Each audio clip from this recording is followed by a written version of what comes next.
Hello everyone, welcome to Pragya empower studies. हमारा अध्याय चल रहा है एक समुच्चय और इसकी प्रश्नावली 1.1 के हम क्वेश्चन सॉल्व करेंगे। तो स्टार्ट करते हैं। देखिए, क्वेश्चन मैंने बोर्ड पर लिखा है, यह निम्नलिखित में से कौन से समुच्चय है, अपने उत्तर का औचित्य दीजिए।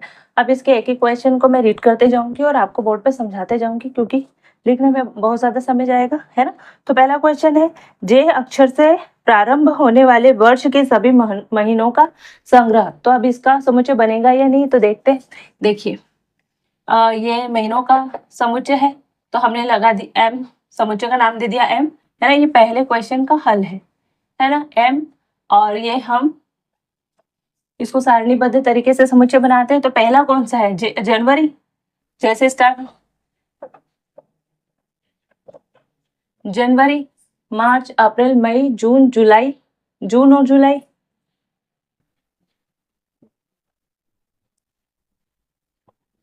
है ना।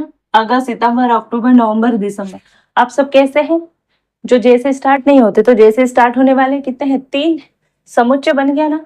तो पहला पॉइंट क्या है, जे अक्षर से प्रारंभ होने वाले वर्ष के सभी महीनों का संग्रह।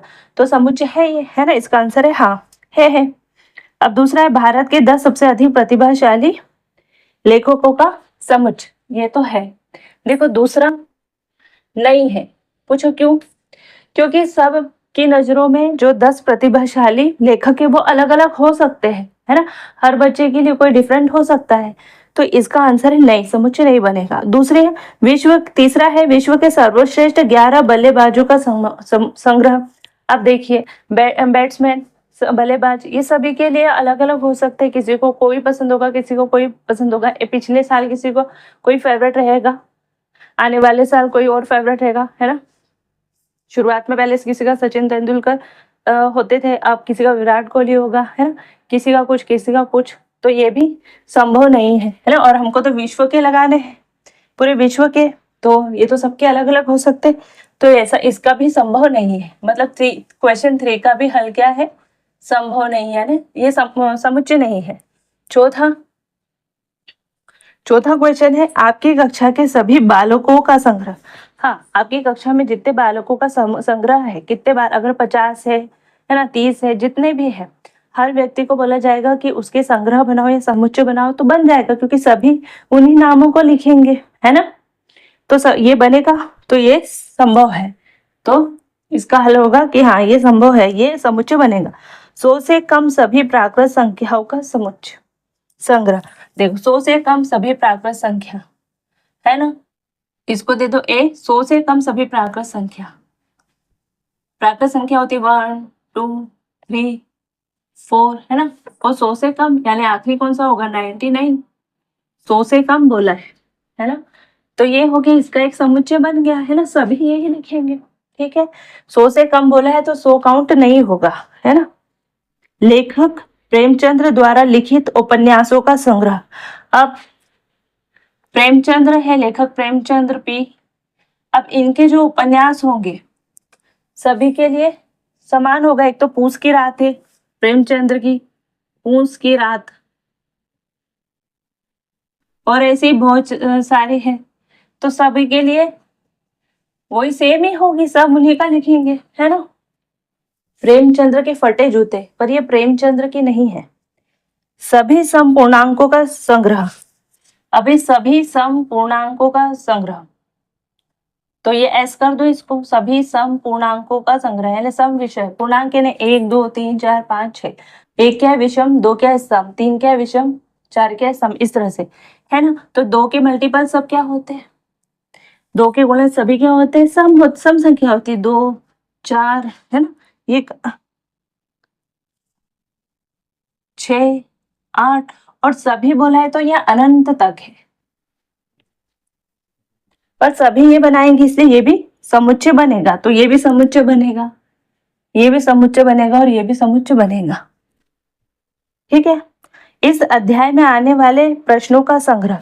अब इस अध्याय में जितने भी प्रश्न आएंगे, है ना, 100 हो, 10 हो, 50 हो, पर सभी बच्चे इन्हीं प्रश्नों को लिखेंगे, है ना। तो सभी के लिए समान है, क्योंकि सभी एक ही पुस्तक को फॉलो कर रहे हैं। तो इसका भी समुच्चय बनेगा, है ना। अब अगला है, विश्व के सबसे अधिक खतरनाक जानवरों का समूह। देखो उस विश्व के सबसे अधिक खतरनाक जानवरों का समूह, ये भी बनाना पॉसिबल नहीं है, ये भी समुच्चय नहीं है। क्यों? क्योंकि सब किसी के लिए कोई सबसे खतरनाक होगा, किसी के लिए कुछ, है ना। कहीं लोग शेर से डरते हैं, कहीं के लोग सांप भी पालते हैं, है ना। तो सबके अलग अलग है, ठीक है ना। तो ये इसका आंसर था, तो मैं इसको इरेज करती हूँ, सेकेंड क्वेश्चन आपको बताती हूँ। देखिए क्वेश्चन दूसरा है, मान लीजिए ए बराबर है 1 2 3 4 5 6, ये एक समुच्चय है। ए रिक्त स्थानों में उपयुक्त प्रतीक या तो एप्सिलॉन भरना है या फिर एप्सिलॉन नॉट भरना है। इसका मतलब है कि इसे 5 एप्सिलॉन डैश 5 ये रिक्त स्थान ए, यानी 5 ए में है क्या, ये एप्सिलॉन का मतलब है और एप्सिलॉन नॉट का मतलब नहीं है, यानी इसका मतलब होता है बिलोंग्स टू और ये नॉट बिलोंग्स टू, ठीक है। तो एप्सिलॉन का मतलब है, तो 5 ए में है क्या, हाँ है, ये है, तो ये एप्सिलॉन आएगा। 8 ए में है क्या, ये एक समुच्चय, इसके अंदर 8 इसका अवयव है क्या, सदस्य है क्या, इसमें है क्या, नहीं है, तो क्या आएगा, एप्सिलॉन नॉट। देखो 0 इसमें है क्या, नहीं है, तो एप्सिलॉन नॉट। 4 ए में है क्या, ये समुच्चय में 4 अवयव ना, 4 है क्या अवयव, तो है ना, ये एप्सिलॉन आएगा। 2 है क्या, है, एप्सिलॉन आएगा। 10 है क्या, नहीं है, एप्सिलॉन नॉट आएगा। देखिए क्वेश्चन 3 में है, निम्न समुच्चयों को रोस्टर रूप में लिखिए। मैंने आपको जब परिचय पढ़ाया था, अध्याय परिचय है ना समुच्चय का, तो रोस्टर रूप भी बताया था और यानी सारणीबद्ध रूप बताया था, और दूसरा बताया था समुच्चय निर्माण रूप। तो ये है समुच्चय निर्माण रूप, जिसमें ये क्वेश्चन लिखा है, ये क्वेश्चन है समुच्चय निर्माण रूप में लिखा है, इसको रोस्टर रूप में लिखना है।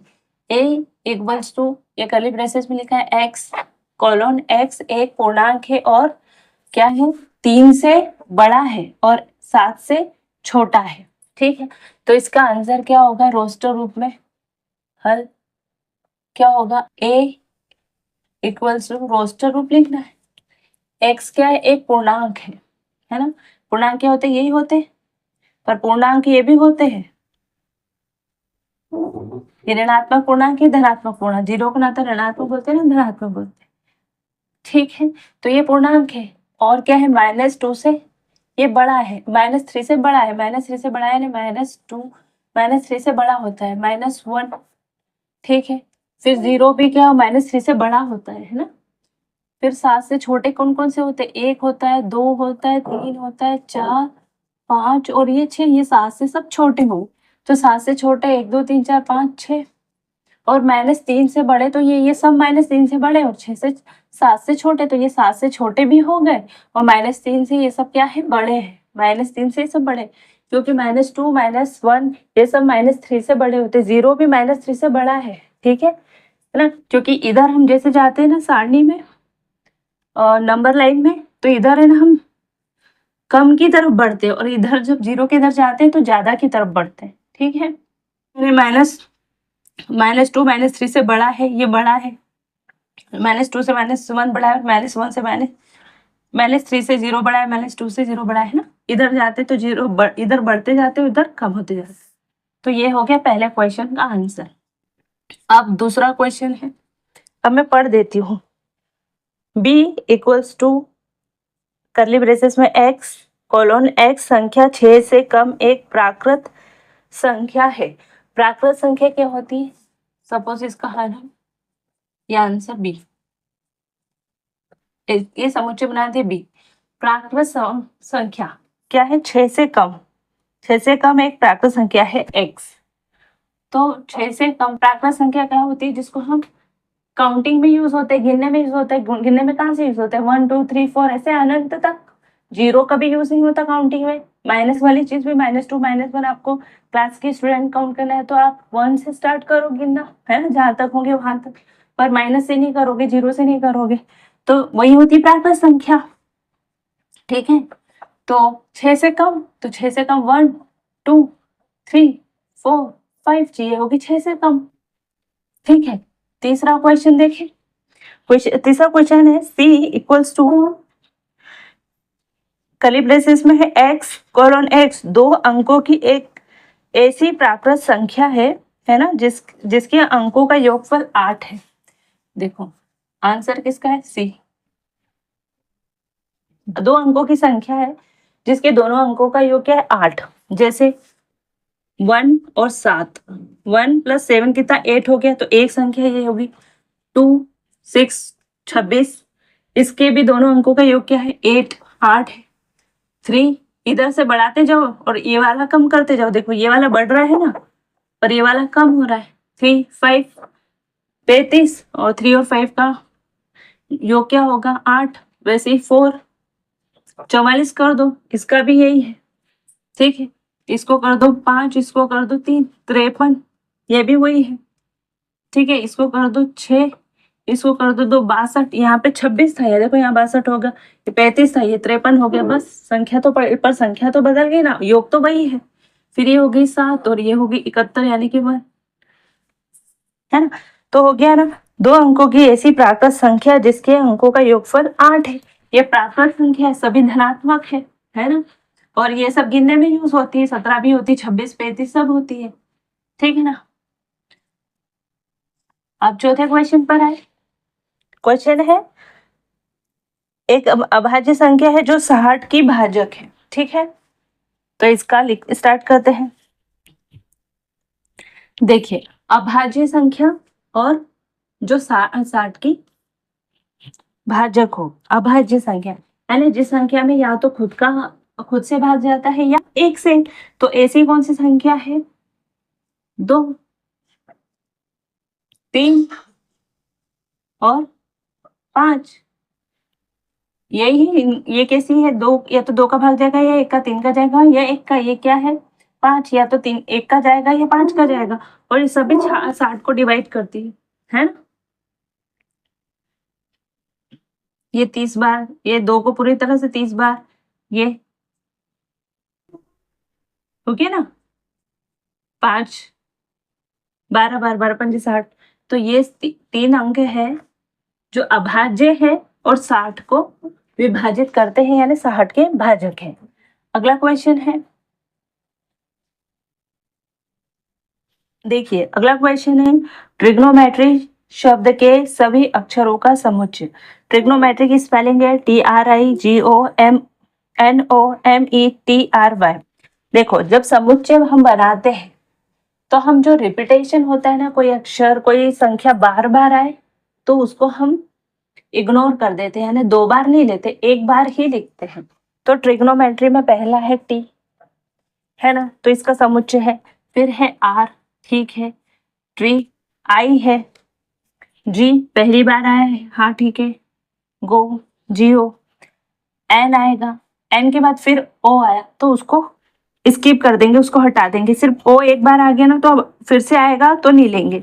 फिर क्या आएगा, M आया है, ठीक है, फिर E आया है तो ठीक है, ये भी पहली बार आया। देखो T आया है तो T पहली आ गई तो अब नहीं लेंगे। R भी लिख चुके है ना, और Y ये पहली बार आया तो ये Y। ये है ट्रिग्नोमेट्री शब्द का समुच्चय, यानी ट्रिग्नोमेट्री शब्द के सभी अक्षरों का समुच्चय। इसमें सभी अक्षर है ट्रिग्नोमेट्री में आने वाले, लेकिन जो रिपीट हुए हैं उनको हमने 2 बार नहीं लिखा। जो 2 बार आए हैं उनको भी हमने 1 बार लिखा, चाहे 3 बार आए तो भी 1 बार लिखना है ना। बार बार आए तो सिर्फ 1 ही बार लिखना, बस इतना है, पर किसी भी अक्षर को छोड़ना नहीं है। अब देखो अगला क्वेश्चन है, बेटर, BETTER, बेटर शब्द के सभी अक्षरों का समूह। BETTER, इसमें क्या हो रहा है, E और T 2 बार आए तो बस उसको 1 ही बार लिखना है। तो पहला अक्षर है B, ETT है तो E 1 बार लिखो, फिर से E आएगा, 1 ही बार लिखो, और R, तो ये हो गया। क्योंकि E और T 2 बार आ रहे हैं तो इनको 1 ही बार लिखना है, तो हो गया ये भी। अब इसके बाद हम करेंगे क्वेश्चन 4। तो अगर आप इसके स्क्रीनशॉट लेना है तो ले लीजिए, मैं इसको इरेज करूंगी। ठीक, देखिए ये क्वेश्चन 4 है, निम्नलिखित समुच्चय को समुच्चय निर्माण रूप में व्यक्त कीजिए। ठीक है, ये लिखा है रोस्टर रूप में, ठीक है, सारणीबद्ध रूप में लिखा हुआ है। इसको हमको क्या करना है, समुच्चय निर्माण रूप में लिखना है। तो स्टार्ट करते हैं। देखिए इसका सॉल्यूशन देखते हैं। पहले का हल देखिए, ये क्या लिखा है, 3 3 दूनी 6, 3 तिया 9, 3 चौक 12, ये 3 का पहाड़ा ही लिखा है। तो हम इसको ऐसे लिख सकते हैं, जैसे 3 और n, n क्या कुछ भी हो सकता है, n की वैल्यू 1 हो सकती है, पहली बार में n 1 होगा, है ना, दूसरी बार में 2 होगा, पहली बार में 3 एकम 3, n की वैल्यू 1 होगी, तो 3 दूनी 6 यानी n यानी 2 हो जाएगा, फिर n यानी 3 हो जाएगा, 3 चौक 12 यानी n यानी 4, ठीक है। और इसके बाद तो ये है नहीं, तो n की वैल्यू देखो, ये n क्या है, ये सभी क्या है, प्राकृत संख्या है, ना तो ऋणात्मक है ना दशमलव में है, और ये सब काउंटिंग में यूज होती है, प्राकृत संख्या है, नेचुरल नंबर है। तो ये n, ये 3 तो देखो कांस्टेंट ले लिया हमने, ये अचर ले लिया, और n क्या है, कोई भी प्राकृत संख्या है, क्योंकि इसका मान बदल रहा है ना, और ये कहाँ से कहाँ तक बदल रहा है, 1 से स्टार्ट हुआ और 1 से 4 तक होगा, n का मान 3 एकम 3, 1, 3 दूनी 6, 2, 3 तिया 9, 3, 3 चौक 12, 4, बस इससे ज्यादा नहीं है ना। तो इसको लिखने का तरीका क्या होगा, ये मैंने समझाया था। अब मानो ये है a, हमने इस समुच्चय को नाम दे दिया a, ठीक है, तो क्या होगा, x कोलन x ऐसे ही लिखते हैं हम, है ना, जहाँ x क्या होगा 3n, ठीक है, यानी n क्या होगा एप्सिलॉन, एप्सिलॉन क्या, कैपिटल एन, ये नेचुरल नंबर है, प्राकृत संख्या, ये भी मैंने बताया आपको ना, x की वैल्यू 3n, n क्या है प्राकृत संख्या, और प्राकृत संख्या जो n है इसका मान क्या है, 1 से बड़ा है, यानी 1 के बराबर है और 1 से बड़ा है ना, क्या n, और n क्या है 4 से बराबर और छोटा, क्योंकि कहाँ तक है, 1 से लेकर 4 तक, 1 2 3 4, है ना, तो इसका मान 1 से बड़ा भी है और 4 से 1 के बराबर और बड़ा है, और 4 से छोटा और बराबर है, यानी 1 2 3 4, बस 4 के बराबर हो गया, उससे ज्यादा नहीं है। तो ये चीज इस तरह से लिखेंगे, है ना, ये तो हम लिखते हैं x x अनुपात, तो x का मान, x क्या है 3n, 3n, n इसमें अचर हो गया, और n क्या हो गया चर, इनका नाम मान कुछ भी हो सकता है, पहली बार में 1 होगा तो 3, दूसरी बार में 2 6, तीसरी बार में 3 यानी 9, तीसरी बार में 4 यानी 3 और 4 का गुणा होगा तो 12। तो n क्या है, एक प्राकृतिक संख्या है ना, और कहाँ से कहाँ तक है, तो 1 से लेके 4 तक है, यानी 1 से छोटी भी नहीं है, 1 से बड़ी भी नहीं है, 1 के बराबर है और बड़ी है, तो 1 के बराबर है तो 1 से स्टार्ट हुई, है ना, और बड़ी है तो 2 3 4, 4 से बड़ी नहीं है पर 4 के बराबर है तो 4 तक है, 1 से 4 तक, ठीक है। अगर हम ऐसा लिख देना, इसका मतलब होगा 1 से बड़ी यानी 2 3, और 4 से छोटी यानी सिर्फ 2 और 3 आए, इसलिए हम बड़ी और बराबर, छोटी और बराबर के लिए इस तरह से साइन, ऐसा साइन लगाते हैं, ठीक है। अगला देखते हैं, देखिए 2 4 8 16 32, देखो इसका हल, ये 2 है ना, 4 यानी 2 की घात 1, 4 को 2 की घात 2 लिख सकते, देख सकते, 8 को 2 की घात 3, 2 दूनी 4 4 दूनी 8, 16 को क्या लिख सकते 2 की घात 4, और 32 को 2 की घात 5, देखो 2 दूनी 4 4 दूनी 8 8 दूनी 16, ये 4 हो गया, अब 5 2 दूनी 4 4 दूनी 8 8 दूनी 16 और 16 दूनी 32 हो गया, 2 की घात 5, इस तरह से। तो देखो ये 2 तो हमेशा बराबर ही रहेगा, बदलेगा नहीं, पर ये देखो बदल रहा है, 1 2 3 4 5, है ना, तो हम इसको ऐसे लिख सकते कि 2 की घात n, और n क्या है कोई भी प्राकृत संख्या, और कहां से कहां तक है 1 से लेके 5 तक, यानी 1 के बराबर और बड़ी, n का मान क्या है 1 के बराबर भी और बड़ा भी है ना, छोटा तो नहीं है, 1 के बराबर भी और बड़ा भी है, यानी 1 से शुरू हो रहा है और उससे बड़ा भी है, बढ़ते भी जा रहे हैं, कहां तक बढ़ रहा है 5 तक, तो 5 से छोटा है और बराबर भी, यानी 5 से छोटे भी है और बराबर भी, पर 5 से बड़ा नहीं है, यानी 5, n का मान क्या है 5 से बड़ा नहीं है, इसका मतलब कि 5 से छोटा और बराबर है, और इसका मतलब है 1 से बड़ा और बराबर है, तो 1 से स्टार्ट करके 5 तक है, ठीक है। तो इसके लिए बनाए, ये मैंने आपको समझाया है। अब जैसे सपोज इसका समुच्चय b है, तो वही x अनुपात इक्वल टू क्या होगा 2 की पावर n, 2 की घात n। n क्या है? एक नेचुरल नंबर, यानी n small n epsilon capital n। Capital n का मतलब होता है प्राकृत संख्याओं का समुच्चय, है ना। तो प्राकृत संख्याओं का जो समुच्चय है उसका ही ये सदस्य है, कौन? n। और n का मान 1 से शुरू हो रहा है, यानी 1 के बराबर है और 1 से बड़ा है, और n का मान क्या है? 5 के बराबर और 5 से छोटा। ठीक है, ये जैसे 4 तक था वैसे ये 5 तक हो गया। ठीक है, दूसरा हल आ गया। अब तीसरा करें। ये देखो 5 की घात 1, 5 की घात 2 यानी 25, 5 की घात 2 5 50 25, 25 5 125, और 5 की घात 4 है 50 25, 25 5 125, और 125 5 625 होता है। तो ये देखो ना, 2 की घात थी, अभी 5 की घात n हो गया, और ये n कहाँ तक बढ़ेगा? 1 से शुरू होगा और 4 तक चलेगा, यानी 1 के बराबर और बड़ा, 4 के बराबर और 4 से छोटा, यानी 4 के से बड़ा नहीं होगा, 4 के बराबर आके रुक जाएगा, क्योंकि या तो 4 से छोटे होंगे और बराबर होंगे। तो 4 से छोटे यानी 3 तक, और 4 के बराबर है इसलिए 4 भी लेंगे। तो बिल्कुल ऐसा हो गया। तो बना दें इसको, है ना। तो ये समझ लो C होगा तो x अनुपात x, ये क्या होगा? 5 की घात n। n क्या है? नेचुरल नंबर, यानी ये, और इसका मान क्या होगा? 1 के बराबर और बड़ा n का मान, और 4 के बराबर और छोटा, और इसको ऐसे कैपिटल ये बंद भी करना पड़ेगा ना। तो n की घात क्या होगी? 1 2 3 4, और 4 में ये 5 25 125 और 625 बन जाएंगे। अगला क्वेश्चन है 2 4 6। ठीक है, यहाँ दे देते हैं डी इक्वल। देखिए ये 2 है, एक गायब है, 2 है, एक से स्टार्ट नहीं, 2 3 से हटा दिया 4, 5 हटा दिया 6, 2 4 6। ये क्या प्राकृत संख्या तो है, नेचुरल नंबर है, लेकिन ये सम है। 2 है, 4 है, 6 है, और इसी तरह आगे तक है, मतलब एक छोड़ के एक है। विषम को हटा दिया, सारे कैसे सम है। तो इसके लिए हम क्या बनाएंगे? समुच्चय निर्माण रूप x x, और x क्या है? एक सम प्राकृत संख्या।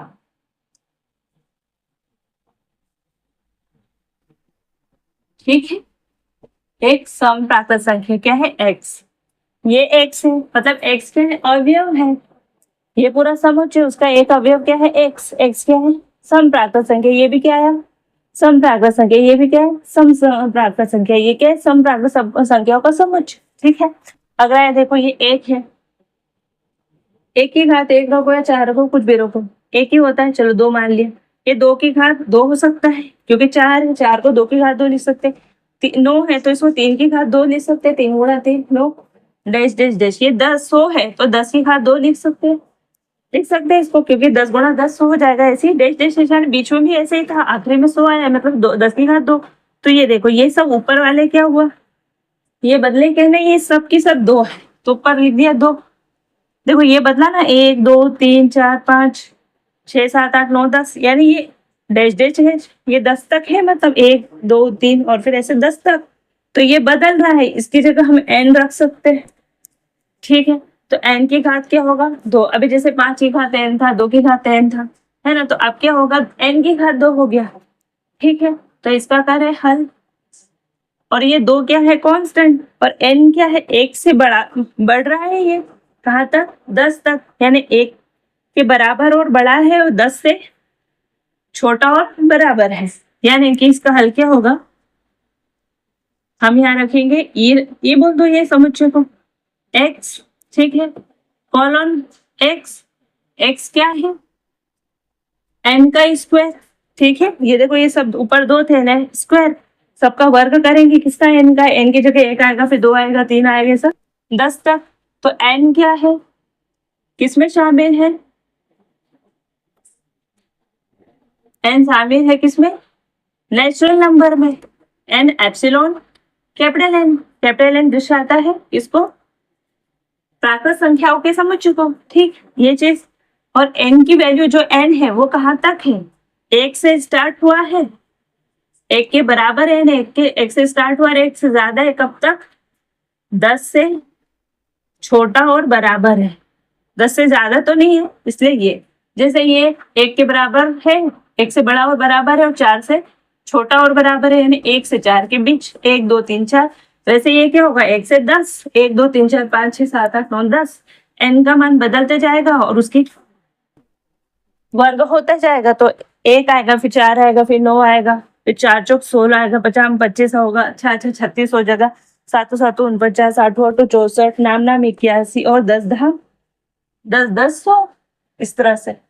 ठीक है, तो ये हो गया आपका समुच्चय निर्माण विधि से। ये हमने कौन सा क्वेश्चन किया, 4, जिसमें हमको समुच्चय ये दिए हुए थे, सारणीबद्ध रूप दिया था, रोस्टर रूप दिया था, और हमको ये समुच्चय निर्माण रूप में इसको लिखना था। तो आई होप कि अच्छे से समझ में आया होगा। नहीं, अगर आप इसको चाहे तो स्क्रीनशॉट ले लीजिए, मैं 5वां क्वेश्चन आपको समझाती हूँ। देखिए, ये क्वेश्चन 5th है। इसमें क्या लिखा है, निम्नलिखित समुच्चय को सूचीबद्ध कीजिए। ये वही है, निर्माण रूप में दिया हुआ है, समुच्चय निर्माण रूप है ये, और इसको सूचीबद्ध करना है, मतलब सारणीबद्ध रूप यानी रोस्टर रूप में लिखना है। तो स्टार्ट करें। देखिए, ए क्या है, A equals to X colon X एक विषम प्राकृत संख्या है, विषम प्राकृत संख्या है और लिमिट नहीं बताई है। तो इसका हल क्या होगा, यानी ए इक्वल्स टू क्या होगा, इसका समुच्चय विषम प्राकृत संख्या, विषम 1 होती है, 3 होती है, 5 होती है, 7 होती है, और डैश डैश डैश, है ना, आगे तक। बस x क्या है, एक विषम प्राकृत संख्या, तो वो विषम प्राकृत संख्याओं का एक समुच्चय बन गया। ठीक। दूसरा, b equals to X colon X एक पूर्णांक है। ठीक है, पूर्णांक है ना। और देखो, -1/2 से बड़ा है क्या, x, और 9/2 से छोटा है। 1/2 यानी 0.5 होता है। ठीक, और इससे बड़ा और इससे 9/2 यानी क्या होगा, 4.5, इससे क्या है, छोटा है। तो -5 इसमें नहीं आएगा, -5 से बड़ा क्या पूर्णांक होता है, ये तो वैसे भी पूर्णांक नहीं है, इससे बड़ा क्या होता है, पूर्णांक जो होता है, हल करो भी 0, माइनस से बड़ा तो क्या होता है 0, और पूर्णांक होता है, इससे बड़ा पूर्णांक, बोला ही है ना पूर्णांक। और क्या बोला है, 4.5 से छोटा पूर्णांक, यानी 1 2 3 और 4 तक आएगा, क्योंकि 4 भी एक पूर्णांक है और 4.5 से छोटा है। इसका मतलब क्या है, -1/2 से बड़ा हो x और 4/2 से छोटा हो x, और होना क्या चाहिए, पूर्णांक, दशमलव वाला नहीं। तो 0 भी पूर्णांक है और 0.5 से बड़ा है, तो बस 0 1 2 3 4, 4 से बड़ा 5 हो जाता है पूर्णांक, और 5 4.5 से बड़ा हमको चाहिए नहीं। तो -0.5 और 4.5, इन दो के बीच के जितने भी पूर्णांक है वो लिखने थे, तो लिख दिए। ठीक है, सी। चलिए, क्वेश्चन 3, सी क्या होगा, इक्वल टू एक्स अनुपात एक्स एक पूर्णांक है और एक्स स्क्वायर का मान 4 से बड़ा नहीं होना चाहिए, या तो 4 से छोटा या 4 के बराबर, पर 4 से बड़ा नहीं होगा, तभी तो एक्स स्क्वायर बड़ा है, बराबर है, सॉरी छोटा है और बराबर के 4 के, ऐसा दिया है। ये जिस तरफ खुला होता है उसका मतलब होता है उधर की संख्या बड़ी होती है और इधर की छोटी, मतलब एक्स का मान 4 से छोटा होगा या बराबर होगा।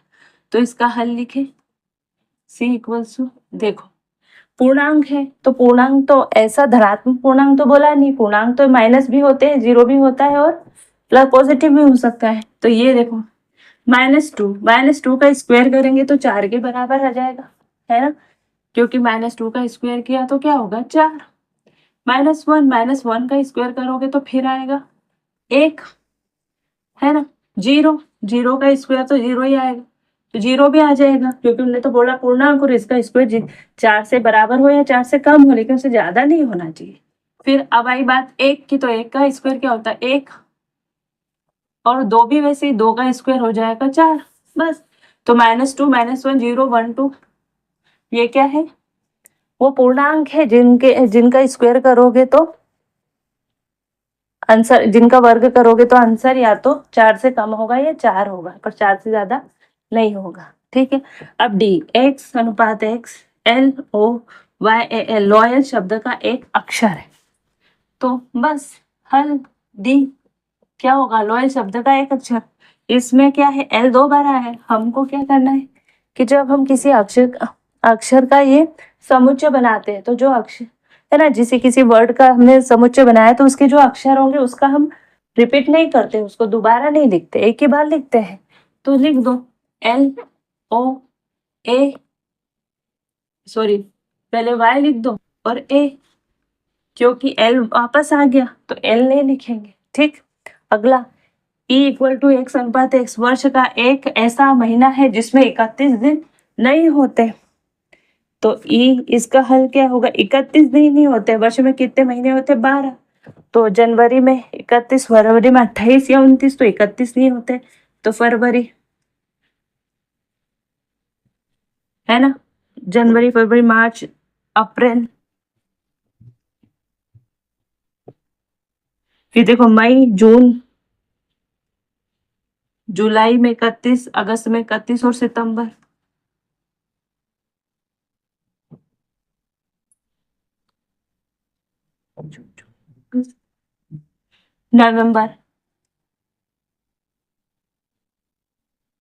नवंबर में भी 30 होते हैं और दिसंबर में 31 होते हैं, तो ये हो गया फरवरी, अप्रैल, जून, सितंबर और नवंबर।